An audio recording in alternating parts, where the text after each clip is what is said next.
வணக்கம்.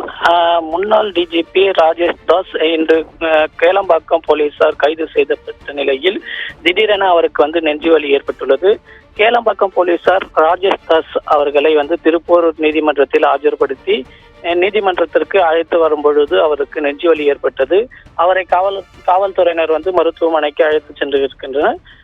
செங்கல்பட்டு மாவட்டம் திருப்பூர் அடுத்த தையூர் பகுதியில் அமைந்துள்ள பண்ணை வீட்டில் செக்யூரிட்டியை தாக்கி செல்போன் பறித்து அத்துமீறிய 10 அடியாட்களுடன் உள்ளே நுழைந்து முன்னாள் டிஜிபி ராஜேஷ் தாஸ் மீது முன்னாள் IAS அதிகாரி பீலா வெங்கடேசன் கொடுத்த புகாரின் பேரில் கேளம்பாக்கம் போலீசார் முன்னாள் டிஜிபி ராஜேஷ் தாஸை கைது செய்து 4 மணி நேரமாக தொடர்ந்து விசாரணையானது மேற்கொண்டனர்.